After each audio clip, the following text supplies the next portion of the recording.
రక్షకుని వీరు శిలువకు అప్పగిస్తూ ఉన్నారనే విషయం వీరికి తెలియదు. మా కొరకు వచ్చిన మెస్సియా కదా, ఈయన దేవుని కుమారుడు కదా అనేటువంటి విషయం వీరికి తెలియదు. వీరు తెలియకనే వీరు చేస్తూ ఉన్నారు. కాబట్టి వీరిని క్షమించుమని యేసుక్రీస్తు ప్రభుల వారు తండ్రికి మొరపెట్టినట్టుగా మనం చూస్తూ ఉన్నాం. ఈ మాట దేనిని సూచిస్తుంది అంటే ప్రధాన యాజకుని పనిని సూచిస్తుంది. ప్రధాన యాజకుడుగా యేసుక్రీస్తు ప్రభుల వారు మనందరి పాపముల నిమిత్తమై తన రక్తమునే ధారపోశాడు. ఆనాడు ఏం చేసేవారు ప్రధాన యాజకులు? ప్రజల పాప పరిహార నిమిత్తము వాళ్ళు తెచ్చినటువంటి గువ్వల జత కానీ పావురాల జత కానీ ఏదైనా కుర్రపిల్ల కానీ తెస్తే దానిని వధించి ఆ రక్తం తీసుకొని పోయి దేవుని సన్నిధిలో ప్రార్థన చేసేవాడు, క్షమాపణ ప్రార్థన చేసేవాడు. కానీ యేసుక్రీస్తు ప్రభుల వారు అలా కాదు. ప్రధాన యాజకుడు ఏం చేసేవాడు? తనది కాని రక్తముతో ప్రోక్షణ చేసేవాడు.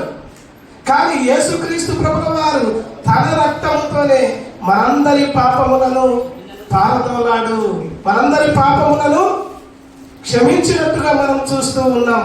ప్రేమైనటువంటి దేవుని బిడ్డలారా, ఇక్కడ మనం తెలుసుకోవాల్సిన విషయం ఏమిటి అంటే యేసుక్రీస్తు ప్రభుల వారు మనందరి పాపములను క్షమించాడు. కాబట్టి మనము కూడా ఏం చేయాలా?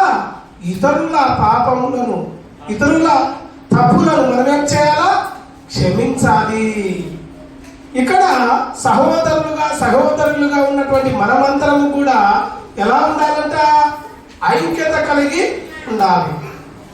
సపోజ్ ఒక సహోదరుని పట్ల ఒక సహోదరునికి పగ ఉందనుకుందాం. హాని చేశాడు కాబట్టి పగ పెట్టుకుంటాడు. కానీ అలా పెట్టుకోవడం సబబేనా? మంచిదా? పెట్టుకోకూడదు. సహోదరులుగా ఉన్నటువంటి మన మధ్య ఏముండాలా? ఐక్యత ఉండాలా. అలాగే కుటుంబంలో భార్యాభర్తల మధ్య కావచ్చు, అన్నదమ్ముల మధ్య కావచ్చు, ఏముండాలా? సఖ్యత అనేది ఉండాలా. సంఘములో అయితే ఐక్యత ఉండాలా, కుటుంబంలో అయితే సఖ్యత ఉండాలా. ఇక్కడ కూడా యేసుక్రీస్తు ప్రభుల వారు మనందరి పాపం నిమిత్తమై, మన పాపముల నిమిత్తమై చనిపోయాడు. కాబట్టి మనం కూడా ఏం చేయాలంటే ఇతరులను కూడా క్షమించాలని యేసు ప్రభుల వారు మనకు తెలియజేస్తూ ఉన్నాడు. కాబట్టి ఇక్కడ ఈ మొదటి మాట ద్వారా మనం తెలుసుకోవాల్సిన విషయం ఏమిటంటే మనము కూడా ఇతరులను క్షమించాలి. ఎందుకంటే మన పాపములను యేసు ప్రభుల వారు క్షమించాడు. మనందరి కొరకు ఆ కల్వరి శిలువలో ప్రాణత్యాగము చేసినట్టుగా మనం చూస్తూ ఉన్నాం. అదే కొలసీలకు రాసిన పత్రికలో మనం చూస్తాం. అపోస్తులైన పౌలు కొలసీలకు రాసిన పత్రికలో 3వ అధ్యాయము 13వ వచనం ఇక్కడ రాశారు. చూడండి, ఒకరినొకడు సహించుతూ ఒకరినొకడు క్షమించుడి.